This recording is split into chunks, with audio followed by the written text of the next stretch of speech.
Chapitre 17. De la magie en fiole.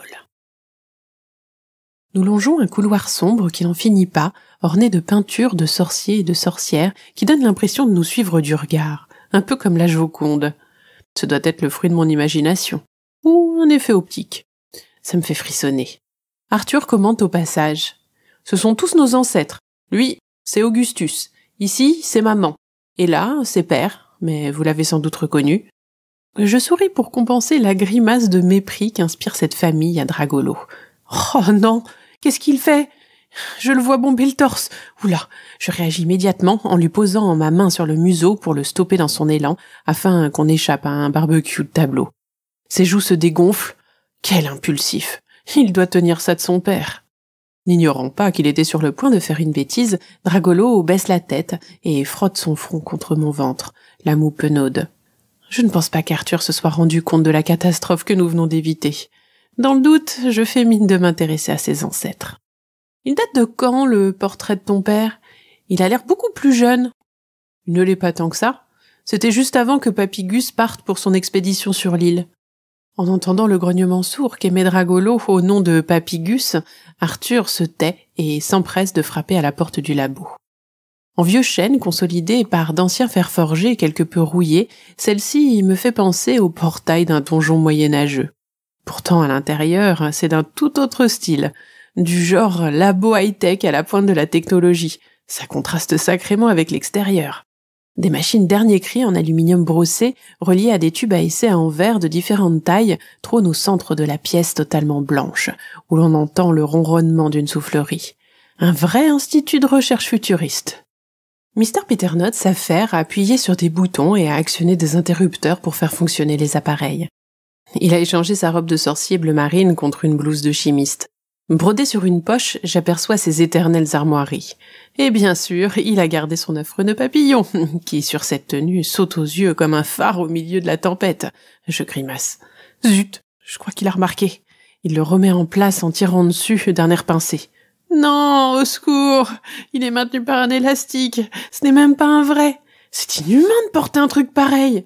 Si maman voyait ça, elle ferait une attaque. Elle qui est styliste de haute couture. Accrochant à un porte-manteau son chapeau qui le gêne, Mr. Petternut dévoile à présent une chevelure hirsute qui part dans tous les sens. C'est... comment dire? Délirant! Tout est bourriffé genre Albert Einstein en bien pire. À croire que c'est le look officiel des savants un peu loufoques. À se demander comment pareil tignasse pouvait tenir en place sous son couvre-chef. Sans doute un autre sortilège de Lady Petternut. Mince, il m'interpelle brutalement. J'ai l'impression qu'il s'est encore senti scruté. Lily, ton dragon ne peut pas rester. C'est trop risqué avec les flacons de verre et le matériel de pointe, m'explique-t-il d'un ton sec.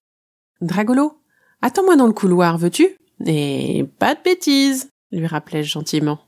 Mon dragon a à peine le temps de reculer que Mr. Petternut lui claque la porte au nez. Décidément, et il est maladroit dans tous les sens du terme. Sans ménagement, il poursuit. Arthur, as-tu le grimoire d'Augustus? Oui, père, le voici. Il créait toujours un antidote pour chaque formule qu'il inventait. Il ouvre le manuscrit, le feuillette et s'exclame. Tiens, c'est là. Le père et le fils se mettent à la chasse des ingrédients présents dans la recette. Ils sont marrants à observer. Chacun possède son propre style. Mr. Petternut farfouille avec empressement et dérange tout pour trouver ce dont il a besoin, laissant derrière lui un bazar sans nom. Ensuite, il pose ses fioles en tas avant de repartir chercher une balance. Mon apprenti sorcier, lui, est plus lent, mais beaucoup plus consciencieux. S'il veut un composant particulier, il sait exactement où il est. Il range toujours les affaires qu'il déplace et il s'occupe même au passage du fouillis qu'a occasionné son père. Par exemple, il a le réflexe de rattraper 2 flacons qui allaient tomber de son fatras. Sur le plan de travail d'Arthur, les ingrédients sont classés dans l'ordre où ils devront être incorporés. Il a presque l'air maniaque à côté de l'espèce de savant fou qui s'active frénétiquement au milieu des éprouvettes fumantes et bouillonnantes. D'ailleurs, ça m'étonne qu'avec un maladroit pareil, il n'y ait pas plus de casse. Laisser entrer Dragolo ici aurait été moins risqué que d'y lâcher un Mister Empoté. Enfin, je veux dire, Petternut. Arthur, tu vas préparer la même potion que moi, alors sois vigilant. Arthur ne se démonte pas, même si je le sens tendu. Ses mains tremblent un peu. Cependant, il s'applique. Au début, j'essaye d'être attentive, seulement je me rends vite compte que c'est compliqué d'élaborer une telle mixture. Les phases attrayantes sont constamment entrecoupées de moments particulièrement fastidieux. Il faut remuer 10 minutes par-ci, faire mijoter une demi-heure par-là, laisser reposer pour que le mélange refroidisse, etc. Bref, malgré ma bonne volonté, mon intérêt se relâche et mon esprit vagabonde. Apercevant mon reflet dans une armoire vitrée, j'en profite pour me recoiffer. Je me tire les cheveux en arrière et me les attache en chignon. Même si je ne participe pas vraiment, ça fait plus professionnel. Voilou, c'est parfait. Au bout de 3/4 d'heure, j'abandonne les Peternottes à leur ennuyeuse tâche en leur tournant le dos pour me concentrer sur une rangée de bocaux transparents alignés sur de grandes étagères. Dessus, il y a des étiquettes au texte étonnant, tels que œil d'escargot, crachat de lama, corne de sauterelle ou encore crotte de ver de terre. C'est vraiment étrange de voir ces ingrédients tout droit sortis d'une marmite de sorcière figurer au beau milieu d'un labo futuriste. Et tiens, comme on se retrouve? En haut, dans la catégorie éléments rares, j'aperçois un bocal avec écrit « Bave de dragon », les petits chapardeurs. Enfin, je ne vais pas commencer à faire mon ingrate, surtout qu'ils sont en train de préparer le remède dont nous avons besoin avec Dragolo. Je peux bien leur laisser un peu de mucus gluant, si ça leur fait plaisir. Ça m'ennuierait juste que la salive de mon dragonnet d'amour serve un jour à la confection d'une potion diabolique. Mais ça n'arrivera pas, ce sont de gentils magiciens. Quoique, je n'ai jamais rencontré la mère d'Arthur. Pour autant, si j'en crois le tableau du couloir, elle n'a pas de long nez crochu ni de verrues poilues. En plus, je vois mal une sorcière zen être maléfique. Non, ça ne collerait pas au personnage. Tout à coup, des éclats de voix me sortent de mes divagations. Et lorsque je me retourne, je surprends Mr. Peternotte en train de donner une claque sur la nuque d'Arthur, en s'écriant d'un ton irrité. « Jamais tu n'arriveras à me succéder avec un tel niveau de fabrication de potions. Quelle honte !» Mon sang ne fait qu'un tour. Comment ose-t-il lever la main sur son fils? Je suis à 2 doigts de lui dire ma façon de penser à ce Mr. Peternotte. Curieusement, mon ombre me retient en chuchotant. « Lily, n'interviens pas. » « Non mais tu rigoles » marmonnai-je à son intention. « Fais-moi confiance, ce n'est pas le moment. » Ça me fend le cœur de voir mon pauvre Arthur comme ça, la tête baissée, il a l'air totalement honteux. Et même s'il ne pleure pas, ses yeux sont bel et bien humides. Je boue. Malgré ça, je prends sur moi et je me contiens, comme me l'a demandé mon ombre. Elle a intérêt à avoir une bonne raison. Arthur s'est donné tant de mal. Pourtant, il est résigné et ne se défend pas. La préparation de son père est d'un vert vif, tandis que la sienne est plutôt d'un bleu électrique. C'est sûr qu'on ne dirait pas les mêmes potions. La vie d'une dragonne est en jeu, ce n'est pas le moment de commettre la moindre erreur. Allez, abandonne ta piètre mixture. De toute façon, pour l'instant, on ne peut rien en faire.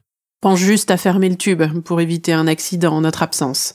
À notre retour, je la mettrai au recyclage des potions ratées. J'y crois pas, il enfonce le clou en plus. Je suis proche de me jeter sur lui. Comment peut-on humilier son propre fils de la sorte? Et puis, qu'est-ce que ça veut dire, son retour? Il ne compte pas venir avec nous quand même. Ou si, et qu'il vienne, je le ferai tomber au milieu de l'océan pour nourrir les requins. Enfin, j'espère que j'ai mal interprété. Mon ombre me retient de toutes ses forces pour m'empêcher d'agir lorsque Mr. Peternotte en remet une couche. Heureusement, j'avais envisagé le cas où tu échouerais. J'ai doublé les doses de chaque potion. Tu as de la chance d'avoir un père prévoyant. Allez, arrête avec ta mine de chien battu et cours plutôt en cuisine préparer des sandwichs. Au moins ça, tu le maîtrises. Remplis aussi la gourde sans fond pour le voyage. De mon côté, je vais rédiger un courrier pour ta mère. Il faut qu'elle sache où nous partons. Je l'avais oubliée, celle-là. Qu'est-ce qui lui a pris d'épouser un tel tortionnaire? Pour une psy, elle n'est pas maligne d'avoir choisi un mari qui traite son fils de cette drôle de manière.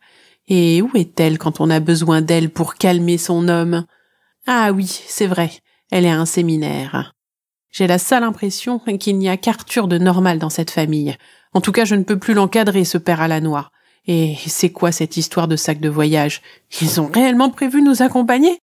Arthur, ça ne me gêne pas. Il peut me suivre jusqu'au bout du monde. Mais sûrement pas cet affreux bonhomme. S'il s'incruste, je compte bien lui réserver un ticket requin pendant le trajet. Tristement, Arthur ferme les 2 fioles avec un bouchon de liège. D'une main tremblante, il tend la verte à son père, qui la range dans l'une de ses poches. Je remarque l'extrémité des manches du garçon. Elles sont toutes abîmées.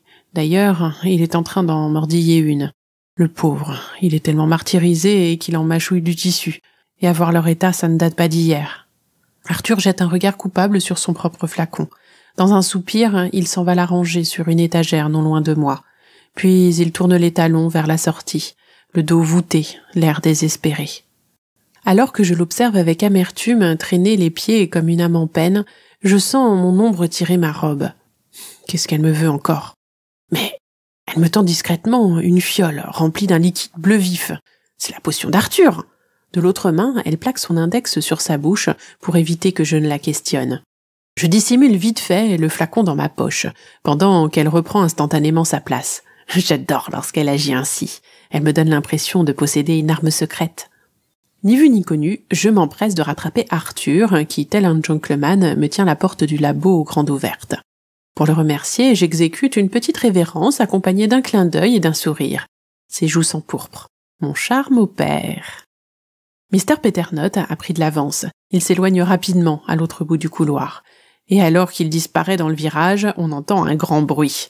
Le connaissant, il a dû trébucher. Bien fait. Et j'espère qu'il s'est cogné la tête et que ça lui a remis les idées en place. Dragolo, qui patientait depuis un moment, se poste derrière Arthur pour grimacer. Ce qui peut s'interpréter par « Tu as été sacrément longue, ça fait 1 heure que je suis coincée dans ce couloir entouré de sorciers à l'origine de la destruction de ma famille. » Je le caresse tendrement sur le flanc pour le réconforter. C'est ma façon de lui dire « Patience, mon beau, nous n'avons jamais été aussi près du but. » Que de silence chargé de sens. Finalement, je me retourne vers Arthur. « Si ça ne t'ennuie pas, nous allons t'attendre dehors pendant tes préparatifs. Dragolo a besoin de se dégourdir les ailes avant le vol. » « Pas de souci. Ça ira pour retrouver le chemin jusqu'à l'entrée ? Ne t'inquiète pas, je ne me perds jamais. À tout de suite. » Ça marche.